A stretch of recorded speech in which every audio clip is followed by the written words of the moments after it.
Buen día a todos y todas. Estamos hoy en la presentación de un libro que hemos estado con el Observatorio TIC, Estado y Gestión Pública.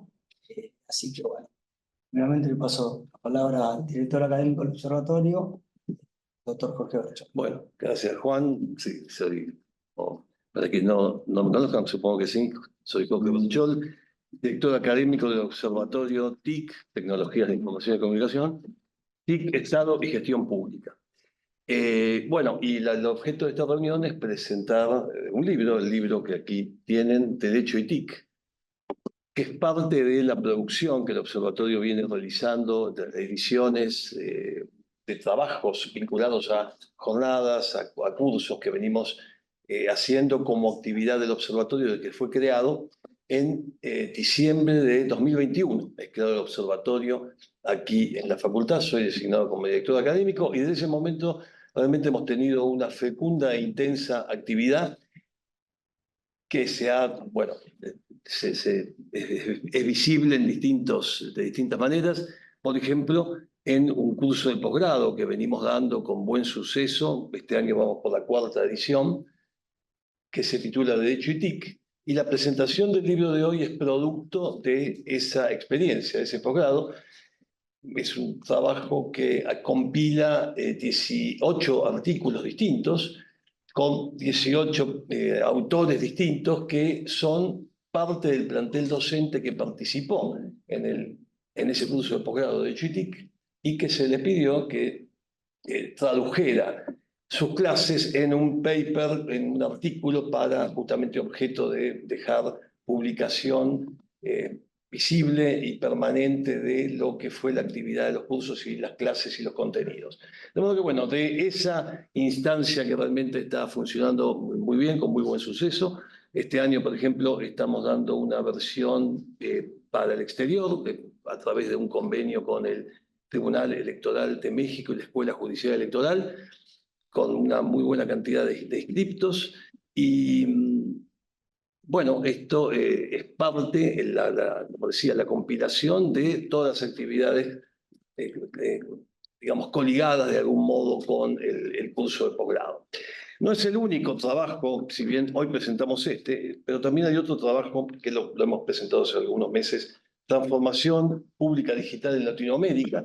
También este libro, producto de una jornada, un evento que se hizo sobre este tema con distintos invitados y también le hemos pedido la colaboración, el aporte a los ponentes de aquella jornada para esta publicación. Y hay otro libro que también ya está editado, El Estado ante el desafío de las TIC. Acá hay algunos autores que, además de haber participado en el libro que presentamos, también han participado en este y vamos a tener un acto similar de presentación de aquí a algunas semanas. De modo que, bueno, este es como director del observatorio, obviamente las cosas no se hacen si no es en equipo, estas cosas se logran con la colaboración de personas muy comprometidas, no solo comprometidas en términos de voluntad y determinación, sino también con la capacidad y el entusiasmo y la vocación de investigadores de examinar estos temas nuevos y tan desafiantes que nos ocupan a partir de este fenómeno TIC, de las nuevas tecnologías de la información y la comunicación, el fenómeno, y nuevos temas que van apareciendo, el fenómeno de la digitalización, los diseños algorítmicos, todo enmarcado dentro de este tema tan desafiante que es el de la inteligencia artificial. Así que son temas que todos sabemos muy importantes, muy trascendentes, todos de alguna manera estamos interpelados desde la posición que tengamos, alumnos, profesores, investigadores, por justamente estos desafíos tecnológicos que nos ponen ante situaciones realmente de interpelación y de mucho interés. De modo que, bueno, para mí es una gran satisfacción hacer este acto, poder contarles acá a ustedes, tenemos alumnos de la facultad, profesores que han participado en las publicaciones, otros profesores de la cátedra que colaboran en otros aspectos, de modo que para mí es muy gratificante poder mostrar, luego de algunos años de existencia del observatorio, que de algún modo también es una plataforma que articulamos con las actividades de la cátedra de Teoría del Estado, de la que soy titular. Entonces, decía, es una gran satisfacción poder mostrar todo este trabajo en equipo que se va consolidando a partir de, bueno, el curso que mencionaba y los aportes que los profesores han hecho, que hoy nos permiten presentar este trabajo con la compilación también de Juan Barile, miembro del observatorio y también profesor de la facultad en mi cátedra.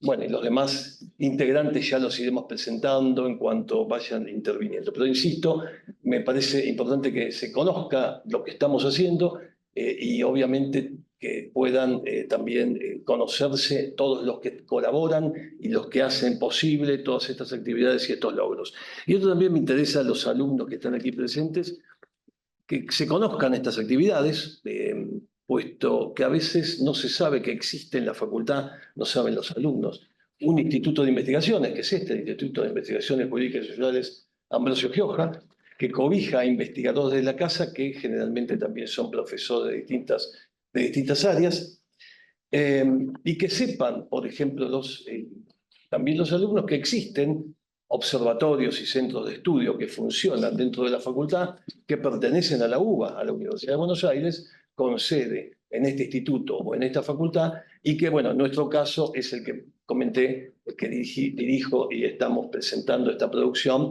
el Observatorio TIC, Estado y Gestión Pública. Pero hay una docena más de observatorios aquí en la facultad sobre distintos temas. Entonces me parece también muy importante que se conozca toda esta tarea que excede lo más visible y conocido que son las cátedras, las clases y las actividades docentes. También hay una fecunda tarea de investigación, de producción y espacios en la facultad que generan actividades muy valiosas. Me parece que es bueno que se sepa, quienes no lo saben, y los que ya lo sabemos que lo recordemos, en épocas tan complicadas para mantener el funcionamiento eficiente y como corresponde de nuestras casas de estudio, que como saben presentan una serie de cualidades inéditas en el mundo, la gratuidad, lo irrestricto del ingreso, el ser las universidades y las facultades que las integran, universidades públicas.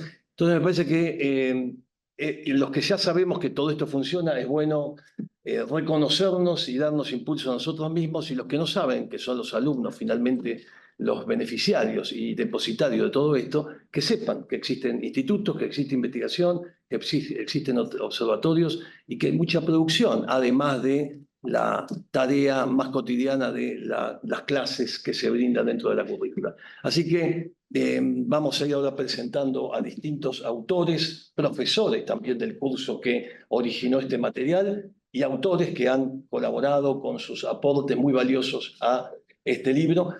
Además quiero decir algo, no es tan común y siendo tan desafiantes y novedosos estos temas, que se presenten obras que vinculen al derecho o a las ciencias jurídicas con estos nuevos fenómenos tecnológicos, con las distintas facetas que rápidamente mencioné, algunas categorías de las más conocidas. Entonces, no digo que sean los únicos trabajos, ni mucho menos, pero sí que no hay aún porción a otros temas vinculados al derecho, una cantidad de trabajos, y esto tiene que ver con las novedades y con los nuevos desafíos que esto implica, que haya una cantidad de trabajos que vinculen las nuevas tecnologías y todos sus efectos con el mundo jurídico, con el mundo del derecho. Así que me parece que también hay un valor agregado en examinar y en producir material sobre estos temas novedosos. Así que bueno, dejo la palabra a Juan Barile para que vayan exponiendo brevemente los autores, las características de sus capítulos, de sus aportes para este libro. Muchas gracias a todos por estar presentes aquí y interesados en esta actividad. Gracias, profesor, por las palabras de presentación. Como bien decía Jorge, a mí me tocó compilar el libro, una ardua tarea.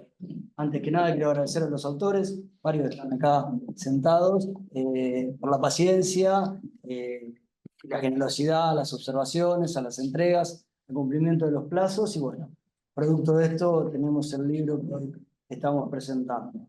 Y para mencionar algunas cuestiones que tienen que ver con el equipo del observatorio, y aprovechando que hay alumnos de Teoría del Estado, también comentarles que en el marco del observatorio tenemos una serie de proyectos de investigación que abordan la problemática TIC en el sistema político e institucional. Parte de esos grupos de investigación hemos estado trabajando distintas áreas, entre ellas un área que trabajamos en la comunicación política. Dentro de la comunicación política abordamos el fenómeno de la fake news. Entonces, aprovecho esta introducción y ahora paso a dejar de lado la compilación y voy a hablar en calidad de autor de uno de los capítulos de este libro, donde en ese capítulo abordo, intento hacer un estado de la cuestión de todo lo que tiene que ver con el fenómeno de la fake news en las democracias actuales y su incidencia en las distintas instituciones representativas, electorales y democráticas.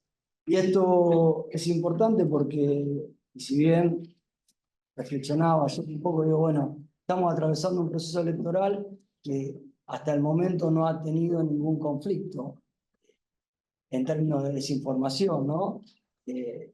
Pero ya es moneda corriente que se viralicen videos que no son reales, que son generados con inteligencia artificial, y eso afecta lo que comúnmente se menciona como la integridad de la elección y afecta el derecho a la información de los ciudadanos y las ciudadanas a la hora de optar o elegir una opción política, ¿no? Y esto es un fenómeno que recién comienza y que se va a ir expandiendo a medida que las tecnologías de la información y la comunicación vayan desarrollándose en, por lo menos, la profundidad y la incidencia que se vienen desarrollando, ¿no? Hoy el problema de la inteligencia artificial generativa es un problema grave, ¿no?, a la hora de pensar la comunicación política. Y ahí solamente quiero agregar un par de cuestiones y ya le cedo la palabra a Ricardo para que haga su presentación, pero nosotros vivimos en un mundo donde podemos considerar que la información que circula a través de redes es infinita, ¿no? Tenemos el Grupo de la Cátedra, un CPO que trata estos temas, donde vemos los alcances del Big Data y cómo el Big Data y la digitalización ha generado un acceso y una creación de información infinita, y estas cuestiones empiezan a tener problemas de regulación, ¿no? Uno de los problemas de regulación es que la mayoría de información que circula podemos considerarla como desinformación, ¿no? Información falsa, información descontextualizada, información creada con fines políticos o económicos que tiendan al engaño, a la manipulación. En este sentido, pensar el fenómeno de fake news nos lleva a plantearnos el problema de la desinformación, y dentro de la desinformación hay distintas categorías, ¿no?, que nosotros podemos pensar a la hora de pensar la información que consumimos, ¿sí? Dentro de esa categoría, el fenómeno de la información falsa es uno de los tantos fenómenos, ¿sí? También, y lo vamos a abordar en el libro que vamos a presentar el mes que viene, pero lo abordamos, mejor dicho, pero lo vamos a abordar en la reunión, hablamos también de lo que son los discursos de odio, ¿sí? Los discursos de odio como información es una información que tiene ciertas características. Una de las características de los discursos de odio es que su circulación está prohibida, ¿sí?, o puede ser prohibida por la justicia, ¿no? Entonces, una de las aristas que yo creo que tenemos que plantearnos de cara al futuro de la regulación o de los intentos de regulación tiene que ver cómo pensar, extender ciertas limitaciones a la circulación de la información, ¿sí?, a través de lo que tiene que ver con marcas de agua, con control de las diferentes plataformas que circulan información que puede ser generada por inteligencia artificial, control de plataformas que tienen propaganda automatizada y circulan información diariamente y esa información no está suficientemente chequeada, y esto es no solo un desafío del Estado y de la democracia, sino también es un desafío de nosotros, los abogados, los juristas, que somos los que tenemos que investigar y producir conocimiento suficientemente sustentable, empírico, de calidad, para poder aportar a ese debate, ¿no? En el marco del Observatorio TIC Estado y Gestión Pública, un poco nos dedicamos o tenemos la intención de estar a la altura de esos debates, de producir información que pueda sintetizar algunos de los núcleos conflictivos que se pueden generar. Producto de eso es este libro que estamos presentando. Bueno, sin más y dando lugar a los otros autores que participaron de la obra, le cedo la palabra a Ricardo Porto. Ricardo Porto es exsecretario de la Comisión de Sistemas, Medios de Comunicación y Libertad de Expresión del Senado de la Nación Argentina, subdirector del curso de actualización de posgrado en Derecho y TIC de la Facultad de Derecho, miembro del Comité Académico del Observatorio TIC Estado y Gestión Pública, profesor de la Maestría en Derecho Administrativo y Administración Pública, profesor en Derecho a las Telecomunicaciones y los Servicios de Tecnología de la Información y la Comunicación, de la Asociación Argentina de Derecho a las Telecomunicaciones, doctor en Derecho, máster en Derecho por la Universidad de Palermo, posgraduado en Derecho Constitucional y Derechos Humanos, y es abogado de la Universidad de Buenos Aires. Y su título se titula La estéril batalla por las palabras. Ricardo. Gracias, Juan, muy amable. Bueno, lo primero es coincidir con lo que decía Jorge al principio. Para mí también es una enorme satisfacción participar como presentador y como autor de una obra colectiva, porque este libro que estamos mostrando es la esencia del observatorio. El observatorio convoca a abogados, a ingenieros, a economistas, a politólogos, a licenciados en ciencias de la comunicación, que además muchos de los que participan, algunos son jueces, son académicos, son abogados de empresas, son legisladores, funcionarios del sector. O sea, toda esta variedad de voces, esta variedad de miradas, es la esencia del observatorio, que también es la esencia de esta Facultad de Derecho y de la Universidad de Buenos Aires. Así que esta pluralidad, esta diversidad de voces que representa la obra colectiva me parece que es particularmente importante. Y además me parece que la única forma de entender acabadamente el fenómeno tan complejo y dinámico y cambiante como son las TICs es abordarlo de una mirada interdisciplinaria de distintas disciplinas que enfocan este tema. Y decía Jorge también, celebraba la presencia de los alumnos. Bueno, ¿quién es mejor que ellos que son tan jóvenes para entender todo lo que viene con las nuevas tecnologías de la información? Así que bienvenidos y nos alegra muchísimo que nos acompañen esta vez. Bueno, muy brevemente me voy a referir a la nota que escribí en el libro, que tiene que ver con una anécdota personal y que tiene que ver cuando se discutió en el Congreso de la Nación, específicamente en el Senado, la Ley de Servicios de Comunicación Audiovisual. Bueno, yo era el encargado de armar la lista de oradores, que no era un tema menor, pues parece un tema menor, pero no lo era tanto. Había 4 comisiones que intervenían, 72 senadores, con lo cual algunos querían poner más de un orador, o sea, diseñar esa lista no era poca cosa. Bueno, se discutía en el Salón Azul, que es el gran salón donde se debaten los temas en el Senado, y yo recibía a la gente en la sala que está antes, que es la sala Eva Perón, y ahí yo recibía, tomaba un café y le decía, bueno, tenés 10 minutos, qué sé yo. Entonces me acuerdo particularmente, y hay ingenieros acá en la sala, que vino un ingeniero absolutamente indignado y me dice, es un oxímoron. ¿Qué? Yo, sí, ¿vos viste lo que van a redactar ustedes? Yo, sí, que van a establecer una ley que dice servicios de radiodifusión por suscripción. Esto es un disparate, es una contradicción en sus términos. Radiodifusión es emisiones destinadas al público en general y suscripción es para alguien determinado. No se puede decir radiodifusión por suscripción. Y me explicaba este ingeniero sobre las definiciones del Copytech y demás.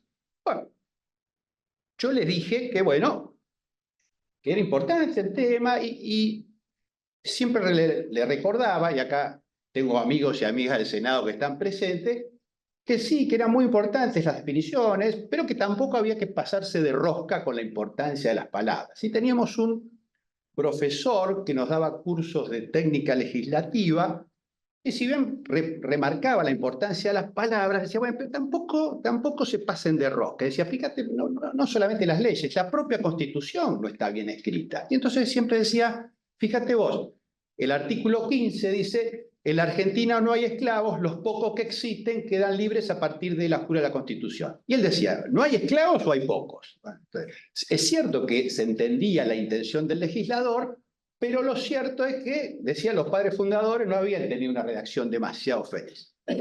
Entonces yo le recordaba esto al ingeniero amigo que estaba antes de pasar a hablar y decía, mira, no creo que lo van a modificar, un poco la idea era no le vamos a modificar ni un punto ni una coma, porque claro, si se modificaba, volvía a la Cámara de Diputados y había que volver a reconstruir las mayorías políticas para aprobar la ley. Entonces, la idea era, no lo vamos a modificar, salvo que haya una cosa muy, muy grave, entre los que creo no estaba este preciosismo de la definición. Obviamente, se aprobó sin modificar ni un punto ni una coma, y esa definición, a pesar de lo que decía mi amigo el ingeniero, quedó ahí vigente.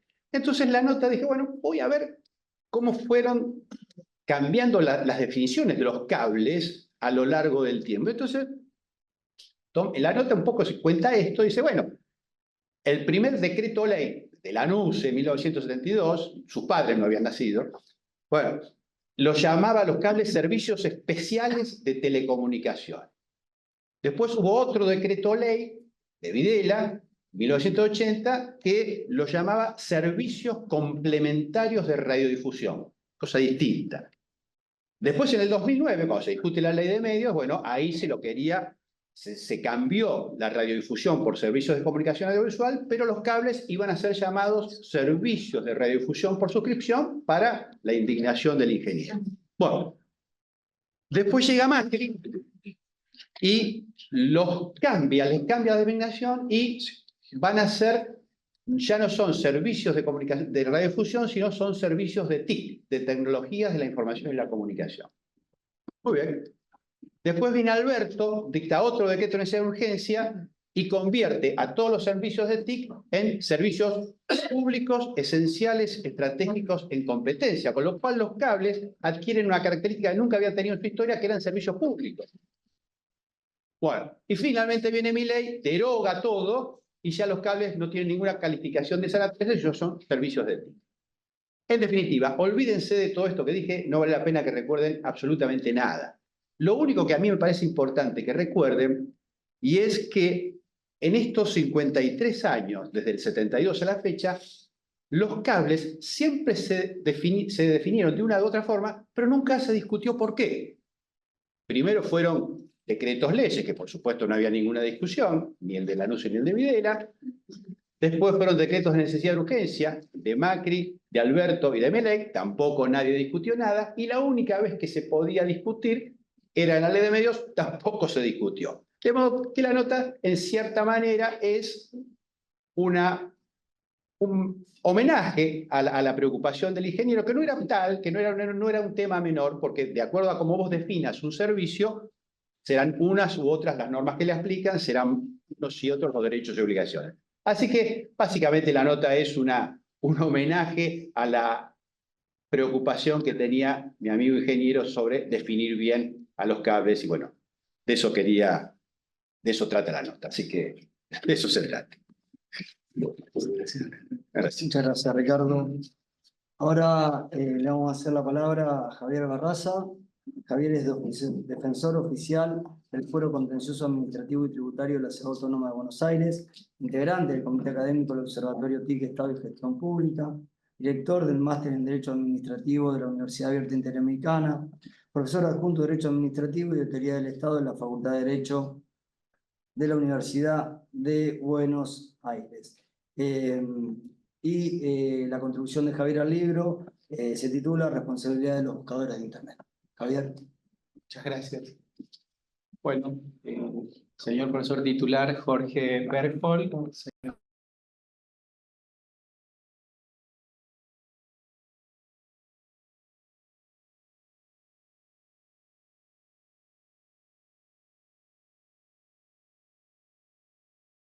convertido en un interlocutor silencioso al leer sus artículos. Así que le agradezco, doctor, por estar acá. Hoy presentamos un nuevo libro para la comunidad académica, el cual es un símbolo. Y conviene entonces pensar en el valor de los símbolos. Cuando le preguntaron a Margaret Mead cuál era el mayor símbolo de la civilización, ella respondió un fémur fracturado y sanado. Y todos esperaban que dijera un martillo, un cuchillo o la rueda. Pero Mead explicó que el fémur es el hueso más largo del cuerpo, es el que conecta la cadera con la rodilla. Y cuando se quiebra tarda mucho en sanar. Y el que se quebraba el fémur no podía hacer nada y estaba condenado a la muerte. Pero hubo alguien que lo curó que lo protegió del ataque de las fieras y lo alimentó. En definitiva, la civilización, decía Mead, empezó cuando los seres humanos advirtieron el deseo de proteger a los vulnerables, de sentir al otro, de cooperar y colaborar. En este momento presentamos otro símbolo, un libro. Y todos los objetos que han sido creados por el hombre simplemente son meras extensiones. Ustedes fíjense que el telescopio es simplemente una extensión del ojo. El teléfono es una extensión del oído y de la voz. El martillo es una extensión de la mano. Pero un libro es mucho más. Como decía Borges, es la extensión de la memoria y la imaginación. Y estamos aquí presentando este libro, que es el esfuerzo de varios profesores, y el tema que yo tenía, que había investigado, es el tema de la responsabilidad de los buscadores de Internet. Simplemente quiero señalarles que ese trabajo es el producto de una investigación basada en un método también olvidado, que es el método cuantitativo. Mediante cifras fiables, certeras y absolutas, lo que hicimos fue medir y cuantificar la totalidad de los fallos de la Corte y la totalidad de los fallos del Fuero Civil y Comercial Federal, que es el que ha diseñado jurisprudencialmente la responsabilidad de los buscadores de Internet. Y en ese mundo de Internet descubrimos algo, el sesgo de los algoritmos, por un lado, pero al mismo tiempo, en esa medición, el gran tema, fíjense la paradoja, Internet, que fue creada para difundir la ciencia y las artes, en realidad la mayor problemática es la pornografía. De ese mundo, de ese universo que hemos constatado, el 70%, la problemática de la responsabilidad de los buscadores de Internet es de modelos publicitarios que han sido remitidas a sitios de pornografía. Fíjense la paradoja, algo creado para difundir la ciencia, en definitiva termina siendo simplemente un vehículo para esto. En definitiva, estamos aquí presentando un libro que es la extensión de nuestro esfuerzo, de nuestro deseo de cambiar el mundo, de hacer más llevadera la vida de los seres humanos. Nosotros, que somos docentes, intentamos dejar semillas que fructifiquen en los demás, y creo que eso es posible y que así sea para el bien de todos, para el bien de la gran Argentina, nuestra amada patria. Muchísimas gracias. Muchas gracias, Javier. Palabras. Ahora voy a ceder la palabra y voy a presentar a Miriam Santangelo. Miriam es especialista en regulación de servicios públicos, profesora en la maestría en Derecho Administrativo y del curso de actualización de posgrado en Derecho TIC de la Facultad de Derecho. Es abogada por la Universidad de Buenos Aires, magíster en Derecho Administrativo por la Universidad de Buenos Aires y diplomada en Derecho, Economía y Regulación por la Universidad Torcuato Di Tella. El título de la contribución de Miriam a la obra se titula Regulación de los ecosistemas digitales y la competencia. Miriam. Muchas gracias. Buenos días a todos. Quiero agradecer especialmente a los profesores del CHOR, Marile y Ricardo Porto, especialmente a Ricardo, que es el que me introdujo en este mundo de las telecomunicaciones y las TICs. Pero bueno, cuando de tanto escucharlo, ¿no? Cuando damos clases, ¿no? Y hay algo que me llama la atención respecto de hasta dónde llegamos con la regulación, y que, digamos, mi historia empieza con hidrocarburos, en realidad, y el sector de los servicios públicos de hidrocarburos. Entonces, cuando yo tengo muy claro cómo se regula ese tipo de servicios y ese mercado, me doy cuenta que para regular esos mercados hay que conocer mucho cómo funcionan, y veo qué diferencia hay con el mercado de las telecomunicaciones, ¿sí? El origen es muy distinto. Entonces ahí uno empieza a pensar, y van a verlo en el artículo que escribí sobre regulación de ecosistemas digitales y competencia. Entonces, bueno, en esa ocasión trato de evaluar, bueno, cuál es el problema de estas regulaciones, ¿no? Y me di cuenta que es mucho más complicado en las TICs que en lo que yo ya venía trabajando. Ahí ahora, bueno, les voy a explicar por qué. van a ver que empiezo explicando qué es la regulación, que parece que es fácil, pero no es tan fácil, porque regular significa encontrar un equilibrio. ¿Equilibrio en qué? En identificar cuáles son las fallas de ese mercado y ver hasta dónde uno, el Estado en realidad, tiene que intervenir. Y que esa intervención tenga un beneficio, ¿sí? Corregir la falla del mercado, teniendo en cuenta el poder de policía del Estado y el interés público. Digamos, son todos digamos, estos conceptos son importantísimos que ustedes los conozcan para poder entender también qué es la regulación. El poder de policía es vital conocerlo para ver cómo armonizo esa injerencia del Estado, pero con el único fin de velar por esa seguridad o por ese interés público. Y que es la relación de costo-beneficio realmente sea, que tenga como resultado algo que termine siendo beneficioso para el usuario, ¿no? Para la sociedad. Porque muchas veces cuando uno regula además, se pasa a un nivel que después termina siendo más problemático. Así que bueno, el tema es conocer ese mercado, ver hasta dónde, cuáles son las fallas, intervenir en lo que es necesario. Cuando empecé a estudiar estos temas, empecé a seguir a un profesor español que murió hace poco, que se llama Gaspar Ariño Ortiz, por ahí lo conocen, escribió mucho con el doctor Casañe, que bueno, es parte de lo que nosotros conocemos en derecho administrativo, y él decía que había que regular para la competencia. Cuando veo que en casos de servicio público, digo, ¿qué competencia hay en un monopolio? ¿No? Es una pregunta que uno se hace. Y después te das cuenta que se puede simular condiciones de competencia dentro de un mismo monopolio. Y se puede hacer mucho más o mucho menos, depende, si uno quiere conseguir esa armonía, en mercados como los de TICs, que tienen una mezcla, ¿no? Es un mercado que tiene por ahí varias capas, donde hay situaciones de mercados más competitivos o menos competitivos. Entonces, ¿cómo uno tiene que analizar hasta dónde llega el Estado para ver cuáles son las bondades de intervenir o no en todos esos segmentos?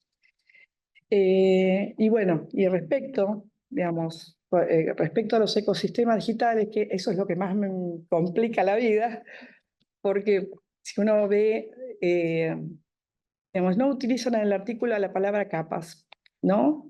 Pero me gustó. Después cuando estuve pensando cómo dar esta charla, me gustó la palabra esas capas en el mercado. ¿Por qué? Bueno, en lo que son estos ecosistemas tienen, hay buscadores, como decía Javier, hay, digamos, no es solamente una aplicación, una app, tienen o un servicio suelto. Normalmente las Big Tech, tienen varios segmentos, varios servicios. Entonces, y lo voy a decir como lo tengo escrito para no perderme. Por ejemplo, Google no es solamente un buscador, también es Android, YouTube, Maps y su negocio publicitario. Después tenemos a Meta, que no es solamente Facebook, es Instagram, WhatsApp. Apple controla el dispositivo y también la tienda, y Amazon tiene marketplace, y logística y publicidad. Y bueno, y Microsoft tiene todo lo que conocemos en la nube. Así que el problema de la regulación ahí es que cuando uno toca una capa, termina afectando al resto, ¿sí? Digamos, es muy compleja la regulación. Cuando hablo de regulación también tengo que ver qué forma digamos, puedo regular ex ante o marcar pautas de competencia, como tenemos nosotros acá en la Argentina con la Comisión de Defensa de la Competencia y su ley, ¿sí?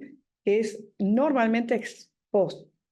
Ahora se está tendiendo en la Unión Europea a que esas normas de competencia sean ex ante. ¿Y por qué? Con esto termino. Porque cuando se aplican normalmente, no siempre, las normas de competencia, si son ex post, es muy difícil lograr que una empresa para poder, digamos, si yo soy la que regula o la que está viendo esa falla de mercado, es muy difícil o muy complejo, mejor dicho, volver, digamos, corregir el error, la falla de mercado, por una desinversión, porque muchas veces se termina diciendo, acá hay un problema de competencia y tenés que desinvertir. Y es mucho más complicado eso hacerlo ex post, que teniendo normas claras desde el comienzo. Así que bueno, está atendiendo a eso.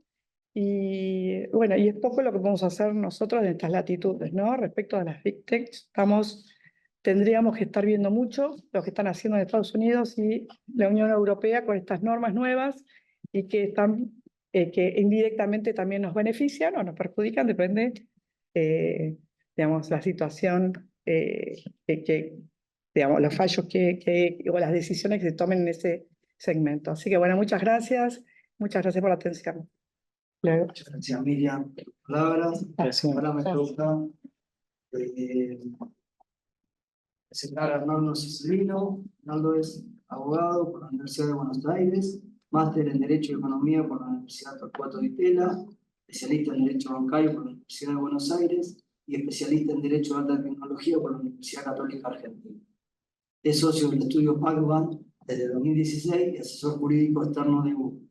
Y la colaboración a la obra se titula María Belén Rodríguez, Adenegri, responsabilidad del intermediario de Internet, la luz de la jurisprudencia de la Corte Suprema de Justicia de la Nación. Bueno, ¿se escucha bien? Sí. Ante todo, bueno, gracias a los organizadores y felicitaciones por el trabajo. Yo no soy del ámbito académico, digamos, soy un abogado. Trabajo en un estudio grande que en Argentina asesora a compañías y en el año 2010 me tocó empezar a trabajar en la defensa de una empresa tecnológica. Y me metí en un mundo fascinante en ese momento. Por supuesto, ya en ese momento ya había mucho escrito sobre el tema, la responsabilidad de los intermediarios.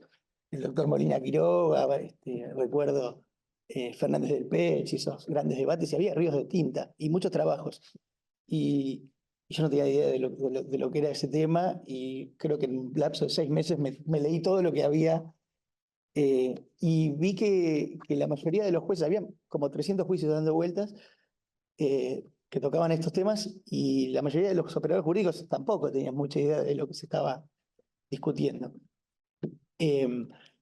Y así fue que me introduje en un mundo fascinante. Pues en el año 2012-2013 conocí al doctor Porto, y bueno, también me mostró un mundo interesantísimo en el aspecto de la comunicación, ¿no? Cómo esto se vincula a comunicación.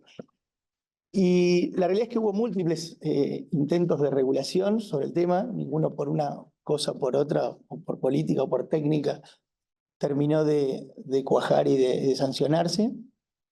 Así que hubo que resolver, y los jueces tuvieron que resolver con lo que tenían a mano, con las normas que tenían a mano, y siguiendo muy de cerca, como decía la doctora, la jurisprudencia y lo que ocurría en Europa, Estados Unidos principalmente, y también en la región. Y lo que ocurrió fue, y lo que yo trato de relatar en este breve artículo, que es un aporte porque de primera mano casi, porque intervine prácticamente como abogado en casi todos esos casos, fueron las respuestas que se fueron dando a las distintas situaciones por parte de la jurisprudencia, que fue contradictoria en muchos casos, dispar y con muchas tensiones, hay que decirlo, hasta que finalmente, como órgano superior, la Corte Suprema, tampoco sin polémica, en algunos casos ha puesto blanco sobre negro. Y finalmente, esa es la regulación que tenemos en Argentina en la materia. Y diría que es por haber sido, si me permiten la palabra, parida a través de tanto tiempo y tantas discusiones, es mucho más fuerte que por ahí una letra o un proyecto de ley que puede venir del mejor intencionado de los diputados o senadores, pero que no se ha nutrido, digamos, de la experiencia de los casos concretos. Con lo cual, el resultado final creo que es muy bueno. Y el otro día en una mesa, una alumna preguntó, ¿no cree inseguridad jurídica? Y nosotros, la respuesta de los que estábamos ahí, dijimos, no necesariamente un derrotero jurisprudencial, que uno sigue una línea, es menos seguro que una norma. Así que ese fue el trabajo. Uno puede hasta trazar una línea de esta jurisprudencia, y hay ideas que bregan en jurisprudencia antiquísima, ¿no? O centenaria de doctrina y jurisprudencia republicana. Esto de que no responsabilizar a alguien por lo que dijo otro, ¿no? Esa idea que parece tan simple, creo que está anuda en todos estos fallos, ¿no? ¿Por qué?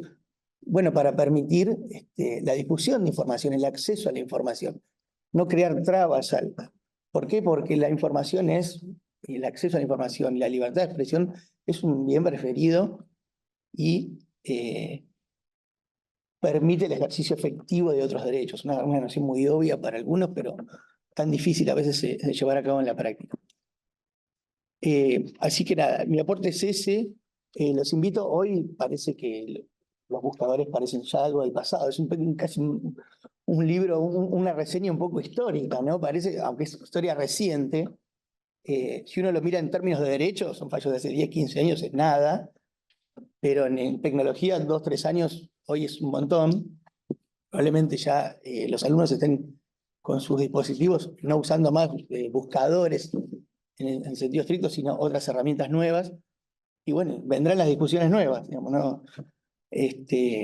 Seguramente. Y si me preguntan cuáles son las respuestas, no lo sé, pero seguramente toda esta experiencia que hemos ganado nos va a servir para afrontar estos desafíos. Así que eso es todo.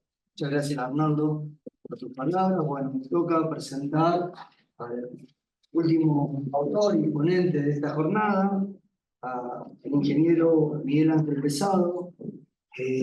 Miguel es presidente del Consejo Profesional de Ingeniería y Telecomunicaciones, Electrónica y Computación, ex director de la Secretaría de Comunicaciones de la Nación, gerente de control de ingeniería de la ex Comisión Nacional de Comunicaciones, fue director de comunicaciones de la provincia de Buenos Aires y director de ARSAT, Sociedad Anónima, es director de la carrera de Ingeniería en Telecomunicaciones de la Universidad Nacional de Lanús y asesor en ENACON, director del proyecto de investigación sobre Internet de las Cosas, IoT, y codirector del proyecto sobre móviles 5G de la Universidad Nacional de Lanús.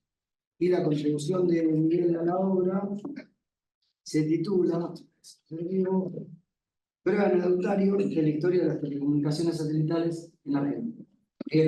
Bueno, buenos días a todos y muchas gracias, doctor Berchón, Juan y Ricardo Porto, amigos de muchos años, y además los que han colaborado en la elaboración de esta obra magnífica, digamos, que es una síntesis de toda la actividad TIC en la Argentina. Pero bueno, corrijo alguna cosa, Juan, que ya no soy presidente de Copitec porque terminó mi mandato. Es decir, el tiempo pasa más rápido de lo que uno quiere y entonces ya terminó mi mandato. Pero mandato cumplido. Soy presidente de mandato cumplido, exactamente. Pero bueno, de todas maneras, lo más destacable que yo traté de volcar acá en este libro, en este capítulo que me tocó escribir, es cuestiones más bien relativas con los satélites, con la historia, con los hitos fundamentales de la historia satelital argentina, que es muy rica en cosas que por lo general no se conocen, no llega a la gente, porque bueno, obviamente la temática en sí a lo mejor no atrae tanto como otras cuestiones más de actualidad, pero los satélites han tenido para Argentina una historia digna y muy prestigiosa. Aclaro que, bueno, a mí me tocó vivir la etapa de ARSAT. Ustedes conocen que ARSAT es una empresa del Estado y que, digamos, hoy es propietaria de 2 satélites que han sido construidos acá en el país, los satélites ARSAT-1 y ARSAT-2. Y yo siempre digo gracias a Dios que me dio la posibilidad de intervenir en la construcción de estos satélites, porque he tenido la oportunidad desde que se cortó la primera chapa, digo siempre, que no la he traído acá porque a veces no, las circunstancias no dan para eso, pero de que se cortó la primera chapa del ARSAT-1, que hoy está a 36.000 kilómetros de distancia de la Tierra dando servicio, hasta que se terminó de construir el ARSAT-2, que fue un satélite mejorado del ARSAT-1. Pero no empieza ahí la historia. La historia, por eso puse algún breve anecdotario, porque todo esto está no solamente ligado al factor de la construcción de los satélites. Hay muchos aspectos, yo escuchaba el tema de las regulaciones y demás, que Argentina ha tenido que atravesar, y esto es lo que quizás no se conozca, frente a la Unión Internacional de Telecomunicaciones para la conservación de las posiciones orbitales. Las posiciones orbitales son los lugarcitos que los satélites ocupan en el espacio. Y esto, aunque parezca mentira, es una lucha geopolítica muy importante y soberana de todos los países del mundo, porque cada uno lucha y pelea por tener una posición orbital. Hoy ya no es así porque han aparecido otros satélites de órbita baja, y ahí termina, creo que es un hito fundamental en la evolución satelital del mundo, que son los satélites de órbita baja que ustedes habrán sentido nombrar. Por ejemplo, significativos son los de Elon Musk, de la red de Starlink, que ya son otro tipo de satélites. Pero bueno, en ese anecdotario que yo menciono, antes de los ARSAT, hubo otro proyecto que fue NahuelSat. No sé, quizás los que tengan un poco más de años conozcan el proyecto NahuelSat, que tuvimos un satélite que se llamó Nahuel 1, y antes del satélite Nahuel 1 hubo 2 satélites que fueron recuperados de Canadá, que los tenía en órbita en otros lugares, fueron traídos, una operación inédita en el mundo satelital y aeroespacial, que fueron trasladados por su propia propulsión, digamos, los satélites dentro de la órbita satelital y enfocados para la Argentina. Eso fue antes de que empezara Nahuel. Sirvió como base para que después la empresa NahuelSat, propietaria de Nahuel 1, construyera el satélite Nahuel. Y después de finalizada la vida útil del Nahuel, aparecen los ARSAT 1 y ARSAT 2, la creación de la empresa ARSAT. Eso es lo que tuvo su origen, con un telepuerto muy importante en la ciudad de Benavides. Todo esto en el medio ha tenido innumerables cuestiones interesantísimas para escribir varios libros, desde los enfrentamientos que han tenido nuestros técnicos, ingenieros y científicos ante cuestiones que no podían ser solucionadas, que no las conocíamos, que en Argentina no sabíamos cómo resolver. Les digo una para mencionar, por ejemplo, el satélite allá digamos, como está muy lejos en el espacio, no se puede uno subir ahí a arreglar el satélite si se rompe algo. Y bueno, básicamente es un cubo. Ese cubo no va atornillado, va pegado, ¿no? Y resulta que Argentina no tenía el pegamento para unir las partes del satélite, que necesariamente tenían que durar más de 12 años, que es lo que tiene la vida útil del satélite.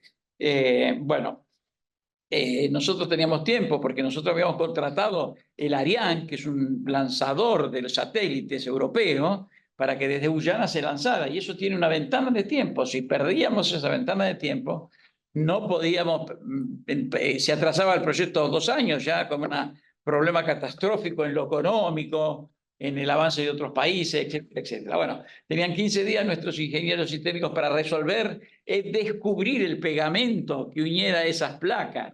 Y bueno, pusimos todo el esfuerzo nacional científico para descubrir ese pegamento, y se descubrió en 15 días, ¿no? Los franceses querían darnos el pegamento y dicen, bueno, nosotros se lo vendemos, pero $100 millones costaba el pegamento. Entonces, ¿cómo hacemos para pagar semejante cantidad? Se nos salía del presupuesto. Bueno, se descubrió, se usó ese pegamento, y los satélites que están en órbita hoy usan ese pegamento, están dando un servicio eficiente como los mejores satélites del mundo. Lamentablemente, hasta el día de hoy, la industria satelital argentina ha atravesado diversos problemas, diversos problemas. Hoy estamos, y les digo ya para saltar y no que hacerlo muy largo, porque habría cosas muy interesantes para contar, pero termina toda esta historia en el reemplazo de esos dos satélites que tienen una vida útil de 12 años. Tienen combustible como para funcionar un tiempo más o menos estimando en 12 años. El problema está en que Argentina tenía que construir un satélite, o 2 satélites, o 3 satélites, para continuar con los ARSAT-1 y ARSAT-2. Y se diseñó un satélite que se llama SG-1, un satélite muy moderno, pero que no se llegó a construir, aunque tuvimos un crédito mundial, pero no se llegó a construir. Y hoy estamos sin satélite. Lamentablemente, no es una crítica política ni nada que se le parezca, pero es la situación que nos enfrentamos ante quizás el fin de una generación de satélites que son los geoestacionarios, que están a 36.000 kilómetros de altura, frente a una nueva generación de satélites quizás provistos por otros países del mundo, el caso de Estados Unidos o China o demás, que giran como yo siempre lo ejemplifico como un montón de mosquitos alrededor de la Tierra y que van tomando señales directamente de una forma muy eficiente, porque está más cerca de la Tierra, el satélite funciona mejor. No quiero entrar en tecnicismos, porque esta cosa me apasiona y yo me voy enseguida por las ramas técnicas, pero quería decirles que en este capítulo que hemos incorporado en el libro, hay un breve anecdotario de cosas que han ocurrido, las luchas que hemos tenido en la Unión Internacional de Telecomunicaciones para que no nos sacaran esas posiciones orbitales únicas. Tenemos 2, Argentina tiene una posición de 72 grados y 81 grados oeste. Si las perdíamos, no fabricábamos satélites para poner en ningún lado, no teníamos dónde poner el satélite. Así que ha sido una lucha que no se ha conocido. Intervienen países, intervienen tecnologías, intervienen intereses privados, bueno, toda clase de cosas converge en la industria satelital. Doctor, muchas gracias, gente, muchas gracias. Espero que lean ese capítulo y no se queden con ganas. Gracias.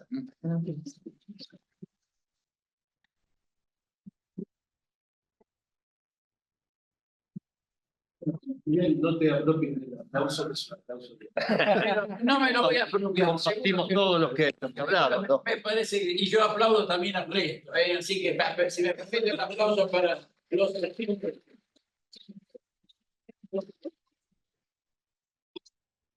Bueno, tenemos un tiempo para hacer algún repaso, algunos comentarios a lo dicho, agregados. También abro a los presentes, especialmente a los alumnos, si tienen ganas de hacer alguna pregunta sobre los temas que se han tocado, que parecen de la misma área, pero como ven son muy diversos, lo cual habla del fenómeno multifacético que presentan las TIC, las tecnologías, entendidas en sentido amplio, ¿no?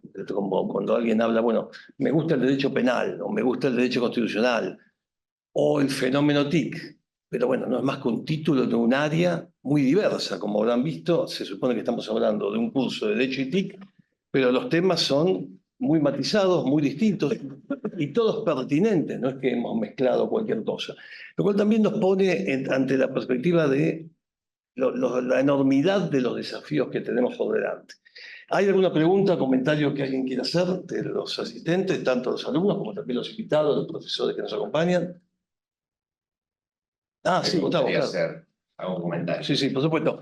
Acá también, perdóname, Gustavo, hay profesores de la cátedra de la casa como Gustavo González, Pablo Pizorno, Federico Martínez, Adrián Famá, Guillermo Gómez, todos colaboradores que están acá, profesores de los cursos que están aquí también presentes los alumnos. Bueno, y acá también tenemos a Stanislao Mesalvi, autor del libro que vamos a presentar la semana que viene, el profesor Molina Quiroga, profesor de la casa también, bueno, y alguien más que me estaré olvidando. Pero bueno, quería decir que también nos acompañan, además de los alumnos, profesores e investigadores de la casa. Gustavo, por favor. Bien, siendo muy breve, yo lo que quiero rescatar son 3 cosas de las tradiciones de nuestras universidades del país. Lo primero que quiero decir es rescatar el libro, el valor libro formato papel. Entendemos que hay otras maneras de leer, cada vez más actuales, pero esto es de las viejas tradiciones de nuestras universidades públicas, libres, laicas, gratuitas, cogobernadas, con exención universitaria.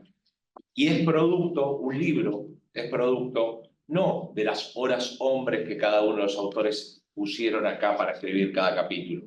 Es producto de muchos años de reflexión, de muchos años de experiencia, de muchos años de trabajo. Entonces, lo primero que quiero rescatar es el valor libro, valor libro. Lo segundo, siempre se lo digo en privado, pero lo quiero hacer público, los titulares de cátedras o las cátedras antiguamente eran claustros cerrados, eran cosas como nichos, ¿no? Y en el caso de Jorge Berchol, ha sido siempre un abridor de puertas. Es alguien que abre puertas permanentemente, estimula a todos y cada uno para trabajar e incorpora. Y esto también habla muy bien, por supuesto, de Jorge, pero también recogiendo las tradiciones de nuestra universidad. Y esto no es poca cosa. En lugares académicos donde mucho tiempo se cerraban puertas y eran lugares más cerrados, no solo abre puertas, sino está pensando en un libro con mucha actualidad y que el profesor dijo claramente, es un libro que en 2 años queda viejo. Con lo cual es un esfuerzo enorme para, sabiendo, a sabiendas, de que este libro es efímero, pero que va a dejar huellas también. Y la tercera y última, dije que iba a ser breve, es que acá estamos presentes gente con mucha experiencia, profesores con doctorados, que han sido funcionarios públicos, titulares de cátedras, conviviendo con profesores más nobles, conviviendo con estudiantes de Derecho, conviviendo con estudiantes de, acá en la sala hay muchos chicos del CBC, de Sociedad y Estado, que no van a hacer siquiera la carrera de Derecho, pero que están presentes acá, o de la sede de Avellaneda, de la sede de Ramos Mejía. Es decir, y esto guarda las mejores tradiciones también de nuestras universidades, ¿no? Que tiene que ver con la extensión, con convidar a nuestros estudiantes que no solo tienen que tener su expertise, no solo un abogado tiene que saber sobre derecho, o un psicólogo, muchos acá están estudiando psicología, saber sobre su expertise, sino que la extensión universitaria tiene que ver con esto de que un buen profesional es alguien que se forma permanentemente en términos amplios. Así que para cualquier persona que le gusta la vida académica no debe haber ejercicio más lindo que venir a presentar un libro. Así que bueno, celebro esto y que tiene que ver con esto que empezó Jorge, con nuestras tradiciones de estas universidades que son públicas, libres, laicas, gratuitas, gobernadas y escribiendo sobre cosas reales, no sobre abstracciones, que también esas abstracciones también, ¿no? Pero digo, en este sentido se está tratando de pensar por algo que dijo el profesor Barraza para desde este lugar cambiar un poquitito el mundo. Eso es todo.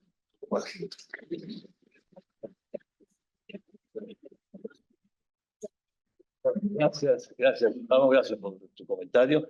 Abridor de puertas, puede sonar pésimo.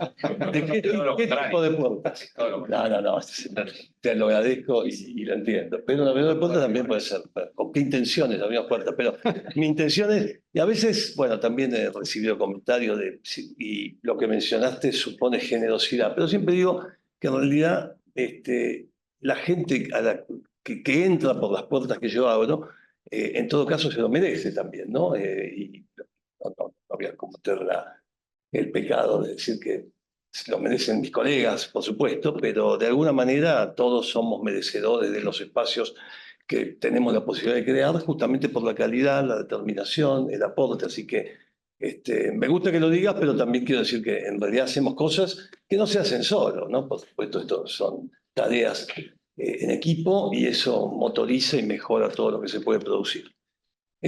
Invito nuevamente a quien quiera hacer comentarios, como dice Gustavo, o alguna acotación o alguna pregunta a los presentadores, a los panelistas que han presentado sus artículos.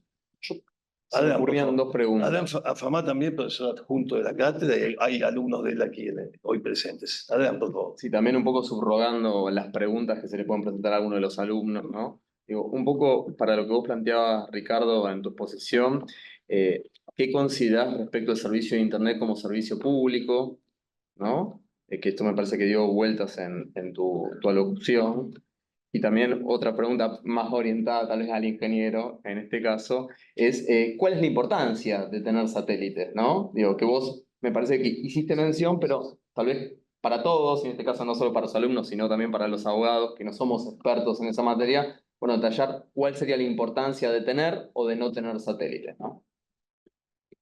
Te contesto, mira, exactamente la pregunta me viene bárbaro porque para remarcar lo que quería decir en los breves minutos que intervine, que no me parece un tema de menor importancia que no se haya discutido determinado tema. Precisamente porque creo que la legitimidad de las normas jurídicas está precedida por una buena deliberación.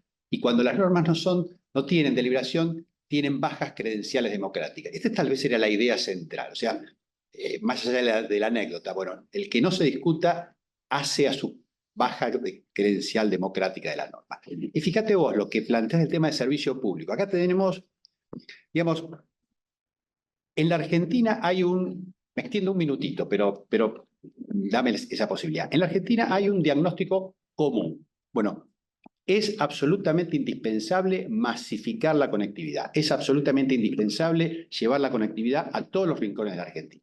Bueno, esa es la estación de llegada. Ahora, a ese punto hay dos grandes opciones, dos grandes posiciones absolutamente antagónicas y encontradas. Una, la del decreto 690. Todos los servicios de TIC, todos son servicios públicos, esenciales, estratégicos en competencia. Decreto de necesidad de urgencia 690 del 20 de Alberto Fernández. Ese decreto fue derogado por otro decreto de necesidad de urgencia, el 302 de 24, dictado por Milei, en donde dice, nada tiene que ser servicio público, acá la conectividad se garantiza con la libertad de los mercados, la libre establecimiento de precios por las empresas, dos posturas antagónicas. Y me parece que estas dos posturas antagónicas tienen algo en común, que es algo tan importante como es determinar si algo es o no es servicio público, no se tomó en el marco de una deliberación parlamentaria, sino se tomó a través de una norma discrecional, un decreto de necesidad y urgencia. Entonces, tienen ese vicio ambas normas. Y porque me parece que las normas siempre son mejores cuando son fruto de una deliberación inclusiva, participativa y abierta, y no las reflexiones aisladas de supuestos expertos en los temas. Eso me parece que es lo importante para destacar. Si bien es una cuestión procedimental, pero la democracia son las formas, y me parece que eso es importante. Perdón, antes de pasar a otro tema, alguna acotación sobre lo que comenta Ricardo, y también en función de lo que contaste un poco en términos coloquiales o anecdóticos respecto de lo estéril de las palabras. Porque justamente esto de normas sobre las cuales hay deliberación, no hay deliberación, que sería ya un pilar débil que debería ser fuerte en el desarrollo de la norma, y antes o vinculado también a esto, bueno, la necesaria investigación sobre aquel conflicto o tema sobre el cual se quiere legislar. Esto también empalma un poco con la cuestión de la regulación. Porque si no tenemos una tradición de investigación ex ante de la norma, esto es, bueno, hay un conflicto, el que fuere. Por ejemplo, ¿qué carácter tienen, si de servicio público o no, determinadas tecnologías? Y no investigamos las características de la tecnología, los conflictos que generan, las tensiones, los actores involucrados, el dónde, cómo, cuándo y por qué del problema. Y sin nada de información básica sobre el conflicto y sus características, sancionamos una norma. Bueno, es como que un médico nos recete, nos diagnostique y nos recete una cirugía o medicación sin tener lo mínimo que cualquiera exigiría hoy un médico para hacerle caso, que es, bueno, análisis de sangre, de orina, tomografía, radiografía y todos los estudios que la tecnología permite.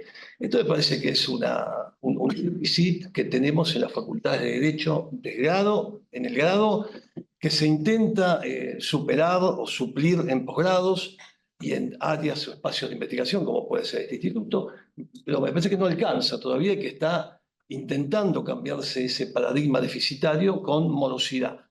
Antes de pensar si podemos regular algo y cómo regularlo, en todo caso tenemos que conocer las características del problema en términos de objeto de estudio, investigar sobre él para recién después regular. En ese sentido, la deliberación, la investigación, y tampoco sería tan estéril la cuestión de las palabras, ¿no? Vos lo dijiste en términos Poéticos. de ironía, ¿no? Pero en realidad, porque aquel ingeniero, que no era ninguno de los ingenieros aquí presentes, pero bueno, podría ser. no sería una inferencia, no queda mal el ingeniero. No, al contrario.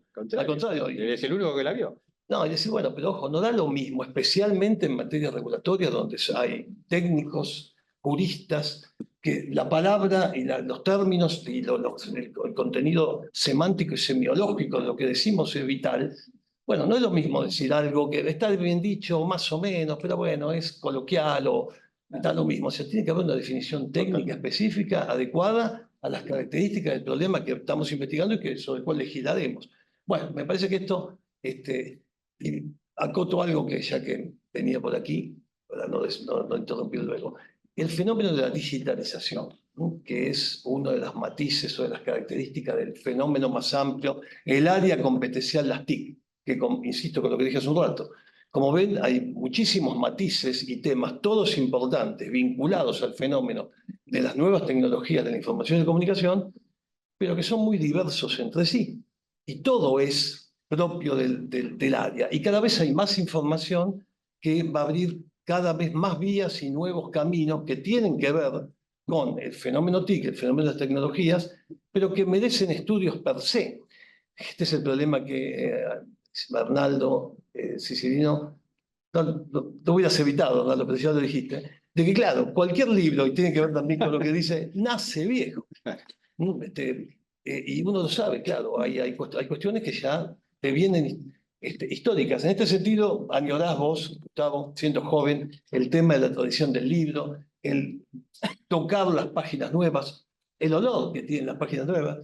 Pero claro, presenta algunos problemas, ¿no? Más allá de lo que nos puede gustar, que tiene que ver con nuestra historia y que todo autor de una obra colectiva o coautor o autor solitario nos gusta verlo. Si no está en papel, es como que no hicimos nada. Pero claro, esto yo creo que en términos de epistemológicos y metodológicos de cientificidad, de lo cual adolecemos en el estudio del derecho, me parece que para evitar la decrepitud súbita de lo que presentamos hoy, que ya presenta matices que están superados, como el tema de los buscadores y algunas otras cosas, bueno, requiere de publicaciones más ágiles, digitales, donde no pasen por los procesos de edición, de pruebas de galera, bueno, que nadie sabe, los más veteranos sabemos de qué se trata esto, que conseguir el editor que nos atienda enseguida con la publicación del libro. En este proceso se van 6 meses, más lo que uno demora en la producción. Si es una obra colectiva, se escribe más rápido, pero hasta que juntamos todo el material se demora. O sea que un libro, desde que empezó la idea y uno empieza a escribir hasta que sale, puede pasar 1 año, 2 o aún más. Entonces, esto, claro, hace que los trabajos nazcan viejos, nazcan ya muertos. Entonces, esto es un problema también que, infelizmente, porque perderemos este soporte, seguramente quedará como una cuestión histórica, pero también es una respuesta más eficiente para lo que nos propone y nos desafía la digitalización. Esto es la posibilidad de una acumulación de información infinita. Esto que parece, sí, y no parece muy novedoso. Bueno, yo cuando en las clases lo explico de un modo que llame la atención como para que uno tenga mínimamente la idea de qué se trata la acumulación de información infinita. Bueno, por lo pronto nos desafía a todos los académicos, profesores, investigadores, juristas, a ser muy específicos en lo que vamos a trabajar. Una delimitación espacio-temporal muy estricta, porque si no, no nos da el tiempo para poder leer, producir o refutar o discutir con todo lo que se produce en cada área. So pena de que cuando terminemos de discutir con todo lo que tenemos que discutir, si no delimitamos bien, bueno, ¿qué periodo de tiempo voy a tomar para discutir esto? Busco material o bibliografía de cuántos años atrás, 1, 2, 5, 5, siguiendo el despiadado enunciado de Bernaldo, que absolutamente lo comparto. Bueno, yo cuando recomiendo, tiene una estancia académica en algún lugar, van a una biblioteca enorme, limítense primero a ver qué van a estudiar y qué van a trabajar. porque siempre está la tentación de ver, uy, qué interesante esto, qué interesante aquello, con lo cual el tiempo se va y no se cumplió ningún objetivo. Y además, especialmente de temas como este que están en constante desarrollo, yo diría que todos, porque todos están cruzados transversalmente por el fenómeno TIC, no se puede ir a buscar bibliografía que no tenga más de 2 o 3 años hacia atrás. So pena de transformarnos todos en historiadores sin quererlo, ¿no? Porque estamos escribiendo libros, qué interesante. Nosotros teníamos todo este fenómeno TIC en torno al observatorio y a cursos, nace con un viejo curso que se llamaba Opinión Pública, Medios de Comunicación y Democracia, que dábamos acá desde hace más de 20 años, hasta que nos dimos cuenta que estamos hablando a las estrellas, porque el explicar los fenómenos y los problemas que generaban diarios en papel, televisión, radio, claro, le estábamos hablando a un público, alumnos de 20, 20 y pico de años, instrumentos que no usaban. Así que nos tuvimos que adaptar y actualizar, bueno, metiéndonos con estos temas. Entonces, estos desafíos son excepcionales, ¿no? Todo aquello que pensábamos que sabíamos hay que reformularlo, más incorporar todo lo nuevo, con lo cual es uno de los aspectos de la digitalización, la cantidad de información almacenada hasta el infinito, que nos pone ante el desafío de decir, bueno, ser muy estrictos y específicos, este es el tema, y si quiero meterme en el tema TIC, como ven, acá hablamos se mencionaron distintas cosas, todas pertinentes, pero que son bien diferenciadas unas entre otras. Bueno, me parece que nuevos desafíos que tenemos por delante. Y acá sí, seguimos con el...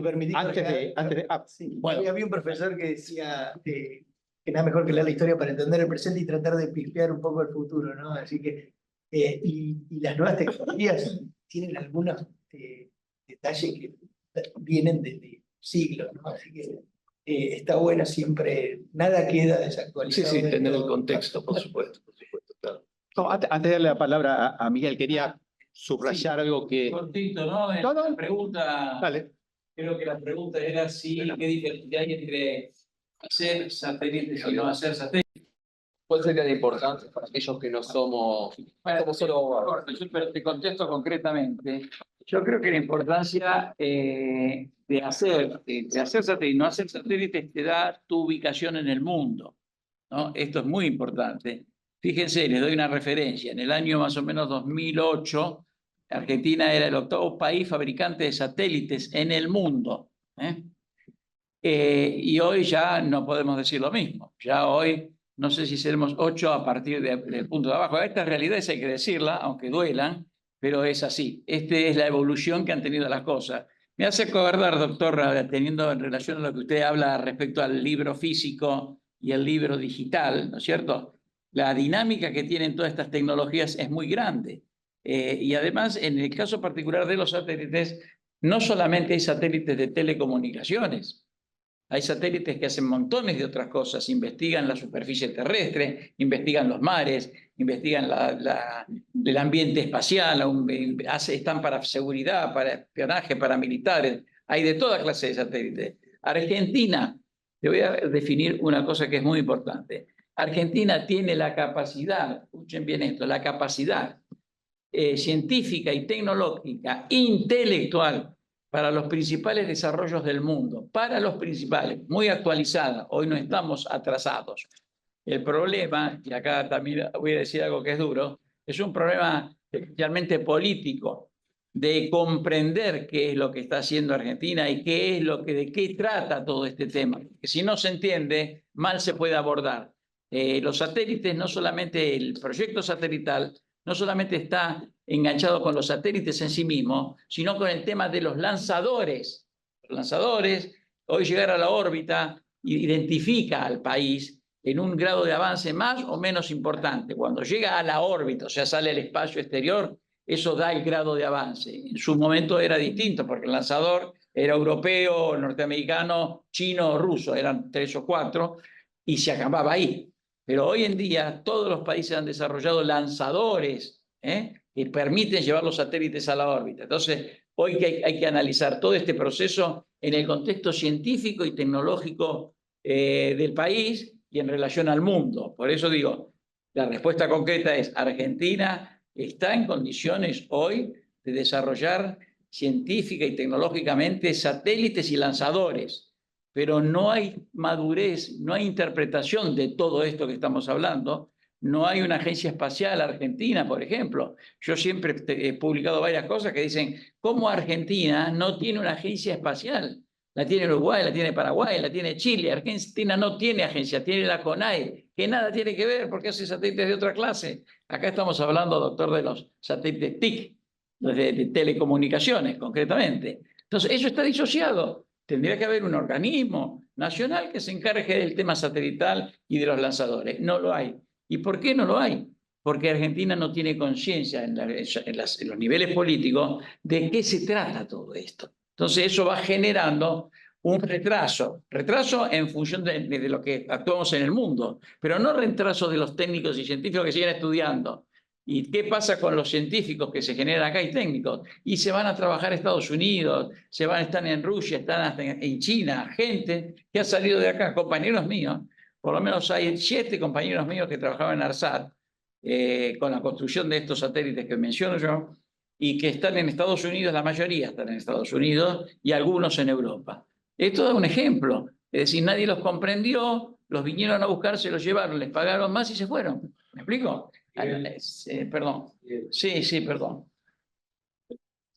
Agregar además el tema de la soberanía, que desde Malvinas presente los satélites en la comunicación. Una ausencia de la soberanía digital. Bueno, es geopolítico. El tema que habla el ingeniero, lo menciono simplemente porque es un tema geopolítico. Cada tema que uno toca acá tiene una trascendencia inusitada.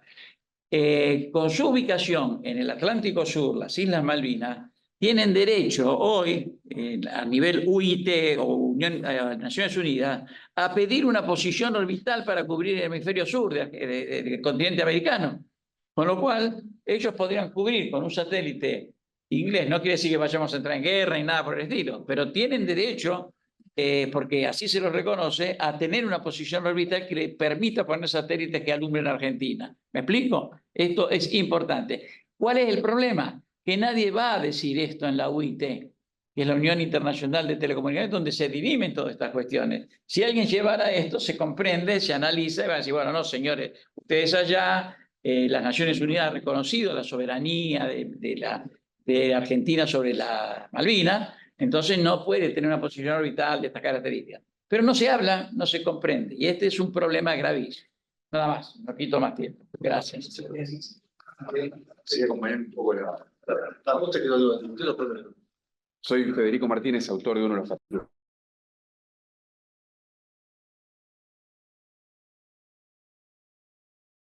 A todas luces da cuenta que la liviandad del trato jurídico para la regulación de telecomunicaciones y lo que bien destacaba el ingeniero data de la falta de conciencia del valor geopolítico que tienen este tipo de cuestiones, sobre todo cuando la geopolítica del mundo, desde hace más o menos aproximadamente 2 años, está rediscutiéndose en términos que nunca fue rediscutida. Hay un cambio absoluto en el paradigma de funcionamiento de los estados, y un cambio absoluto en el paradigma de función de las relaciones internacionales, donde se reconfiguran las uniones, hay una vuelta al nacionalismo muy marcada en Occidente.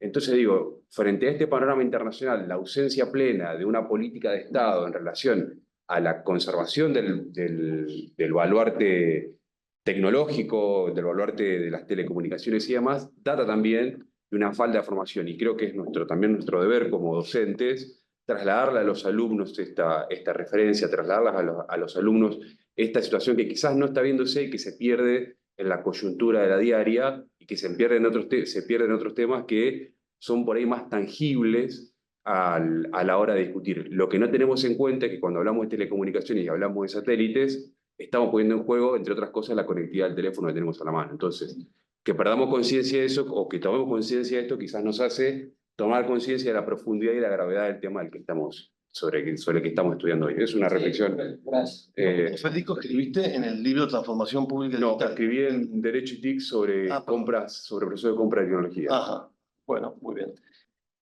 ¿Algún otro comentario, pregunta? Si no, para cerrar, para cerrar quiero mencionar que además de los autores que hemos mencionado y presentado aquí, bueno, han escrito en este libro y por distintos motivos no se han hecho hoy presentes, compromisos previos, no estaban en el país o en la ciudad. Bueno, escribió también Loretti, el magistrado Felipe de la Mata Pisaña, un magistrado muy prestigioso del Tribunal Electoral del Poder Judicial de la Federación de México. Como saben, en México el Poder Judicial muy particular que ha sido electo por elecciones populares el 1 de junio, la totalidad de los jueces de todos los fueros y de todas las competencias, tanto materiales como territoriales. De modo que, bueno, el buen amigo Felipe de la Mata Pisaña, que va a estar aquí el mes que viene de visita, también colaboró con nosotros. El profesor de la casa, Ricardo Rabinovich, bien conocido seguramente por muchos de nosotros y muy buen amigo, también colaboró con un artículo. Luis Lázaro, que iba a estar presente, pero no habrá podido venir por algún motivo. Osvaldo Nemirovsky, Marta Maule, bueno, los demás han estado aquí, Natalia Suazo y Guillermo Jorlandman, que suele estar siempre presente en los eventos, pero justamente, o sea que estos son algunos de los autores que completan la nómina de los aportes y los capítulos de este libro. Bueno, muy bien, y para no estirar demasiado esto, les agradezco a todos la presencia, el interés y espero, bueno, que nos vamos a ver el mes próximo. Bueno, cada uno estará donde corresponde con las tareas que nos ocupan, pero el mes próximo repetiremos la reunión el miércoles 5 de noviembre, ¿no es cierto? Aquí mismo presentando el otro libro y tendremos una reunión similar a esto. Así que bueno, muchas gracias a todos, buen día.